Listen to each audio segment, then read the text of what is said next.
Bendiciones y qué alegría es poder saludarte y celebrar que estés viendo este video, porque seguramente si lo estás haciendo es porque reconoces que los niños son importantes y que su formación espiritual es una prioridad para la iglesia. Nos emociona saber que tu corazón está respondiendo a un llamado de Dios, al llamado de servir en esta área de Blast, y que al mismo tiempo comprendes que a medida en que te capacites vas a poder hacer mejor o responder mejor a ese llamado que Dios ha traído para tu vida. En Casa de Libertad amamos a los niños. Creemos que realmente tienen un lugar muy especial en el corazón de Dios y queremos asumir con toda responsabilidad el hecho de preparar a un equipo que pueda servir a los niños, que puedan instruirlos en el camino de Dios, porque tenemos esa promesa: instruye al niño en su camino y aun cuando fuere viejo no se apartará de él. Por eso creemos que en la medida en que hoy creemos convicciones firmes en el corazón, en la mente de los más pequeños, esas convicciones les acompañarán el resto de sus vidas. Por eso queremos dedicar los siguientes minutos a fortalecer en ti el perfil que deseamos para todos los maestros de Blast. Lo que anhelamos es que en tu corazón, en tu mente y en tus manos estés dando lo mejor de ti para responder a esta encomienda que Dios te ha dado de ministrar, de servir a los niños. Esta lección se va a dividir en 3 partes. Número 1, vamos a analizar el contexto y los retos que hoy en día están viviendo los niños en nuestra sociedad. En segundo lugar, vamos a estar viendo algunos principios bíblicos, lo que la Biblia, la palabra del Señor, enseña para los maestros. Esto lo vamos a hacer a través del análisis de algunos ejemplos que vemos en las Escrituras. Y por último, vamos a definir un perfil adecuado, amplio, completo de lo que esperamos sean los maestros de Blast. Así que comencemos por hablar del contexto y los retos que los niños enfrentan hoy. Y creo que para nadie es un secreto que los estándares morales de la sociedad actual han bajado muchísimo. Realmente, cuando hablamos de moralidad y vemos lo que la sociedad está viendo y definiendo como moral, encontramos que los estándares están bien abajo y dramáticamente siguen bajando día tras día, mes tras mes, año tras año.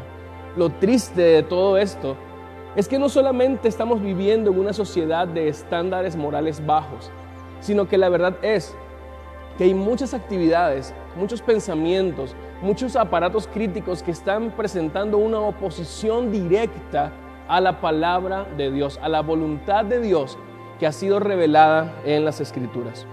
En los últimos tiempos hemos sido testigos de cómo la televisión, el internet, los servicios de streaming e incluso las instituciones educativas están normalizando aquello que la Biblia afirma como incorrecto.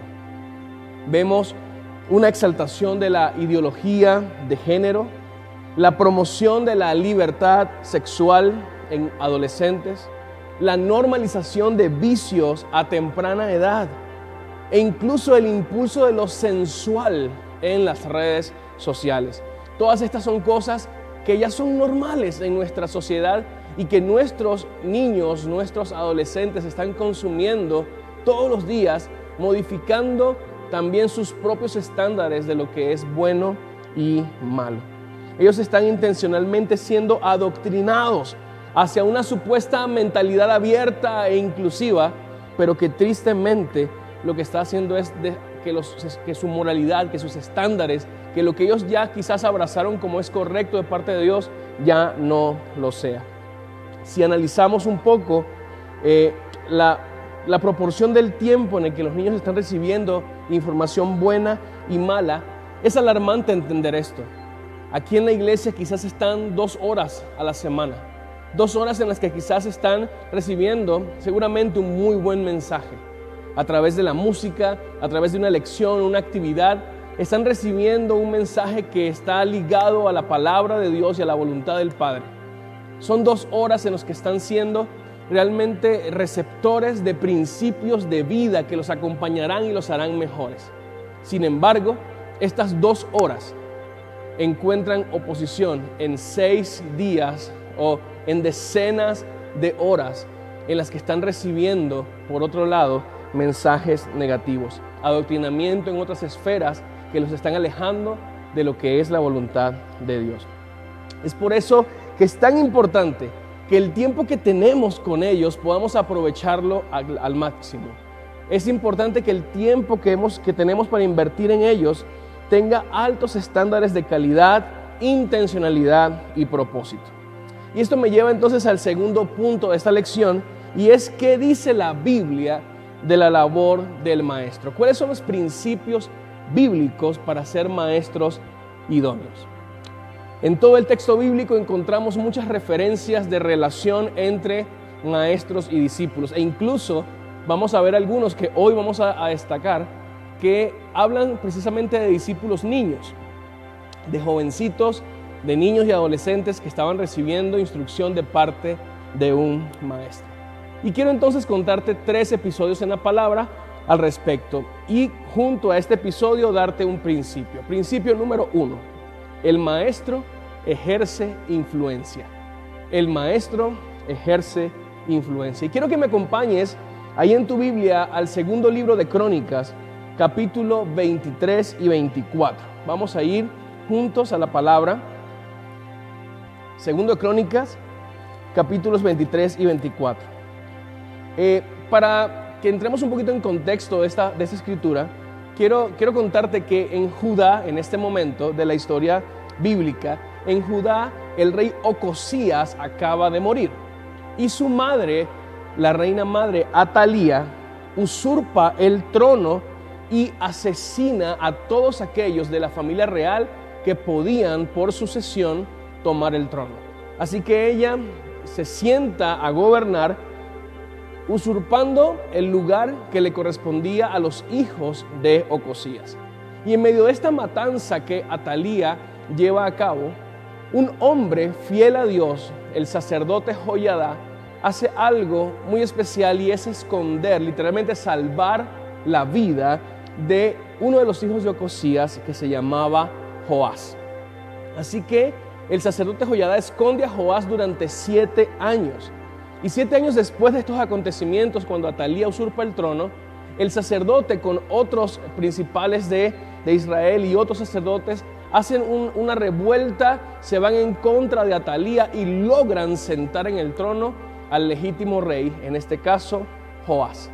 Y en medio de este contexto quiero que leamos juntos los primeros versículos del capítulo 24. De 7 años era Joás cuando comenzó a reinar, y 40 años reinó en Jerusalén.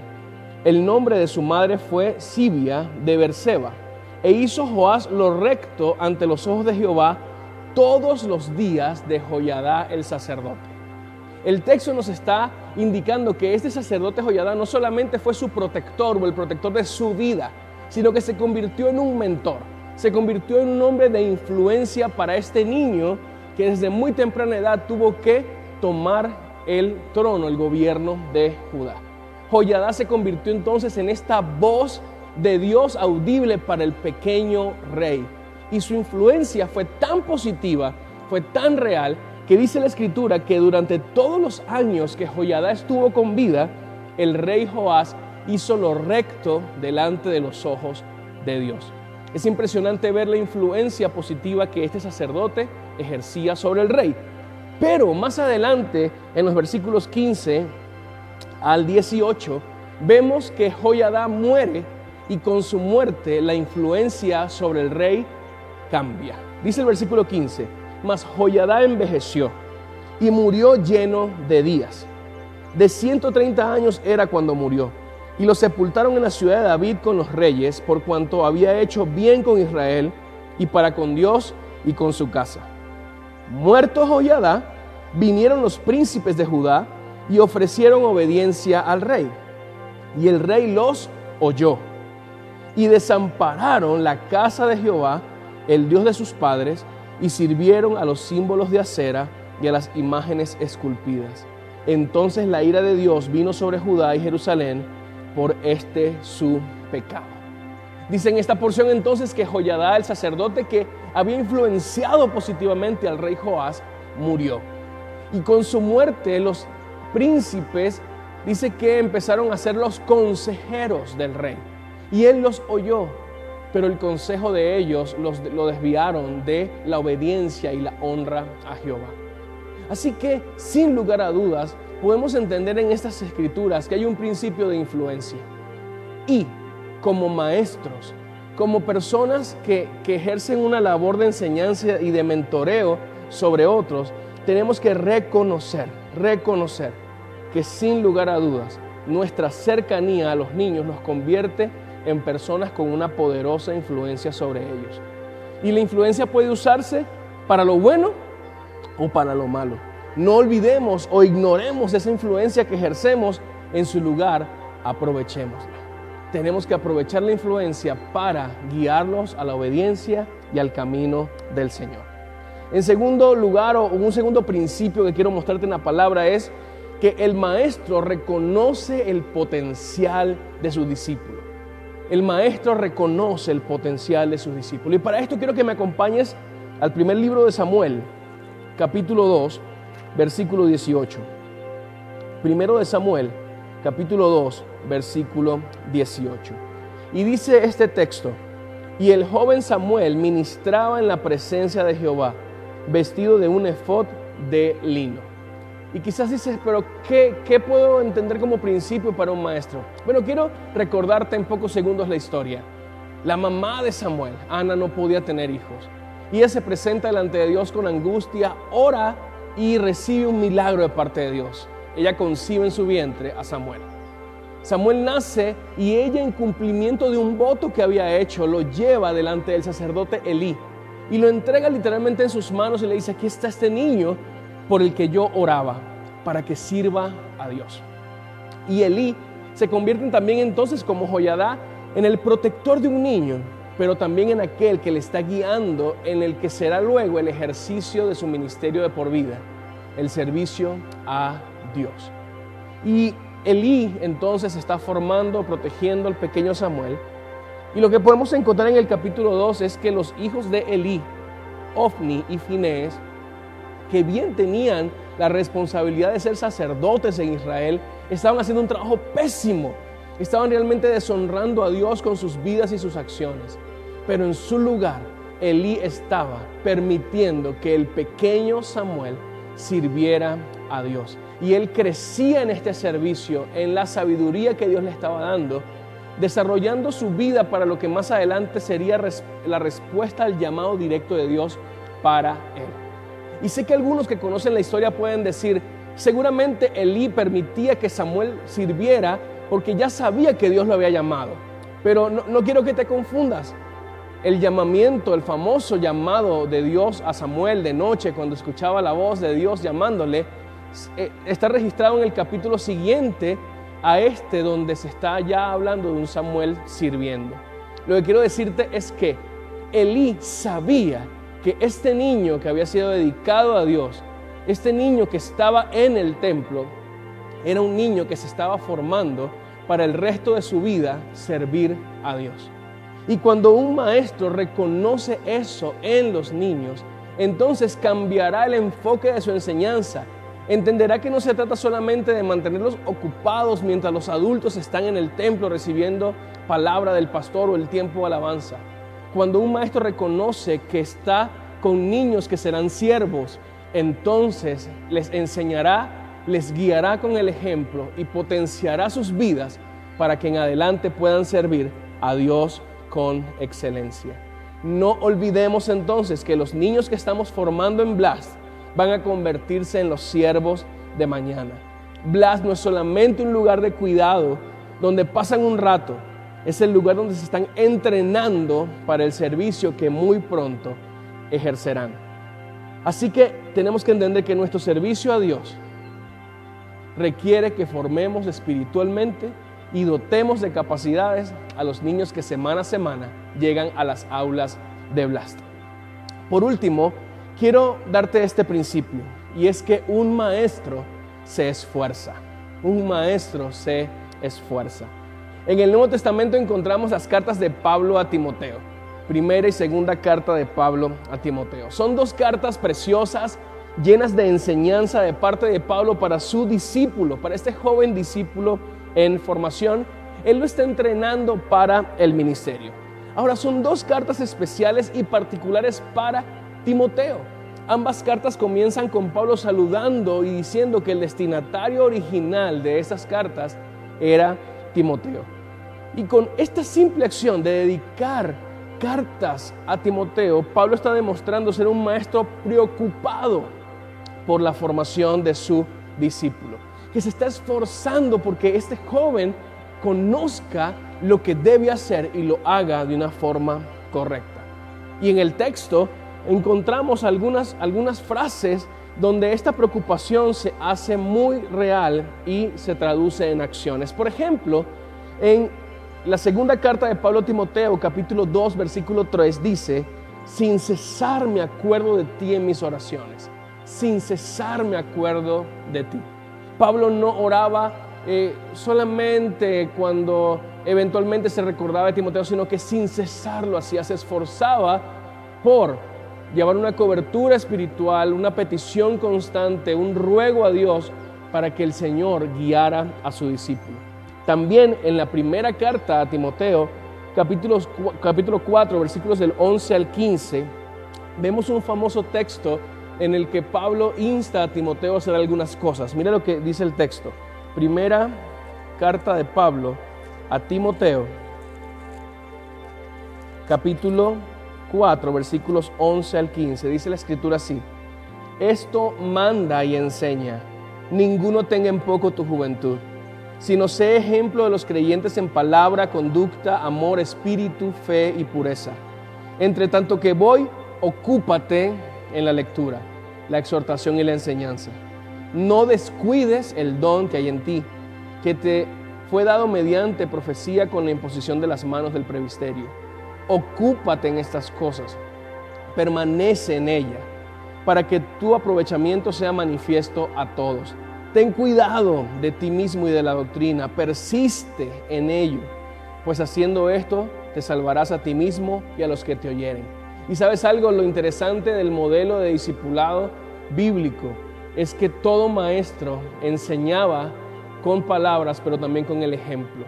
Y lo que Pablo está invitando a Timoteo a hacer era un reflejo de lo que él mismo hacía. Se ocupaba, se esforzaba, permanecía en ese ministerio que le había sido dado a Pablo, y era la instrucción para el crecimiento de los gentiles.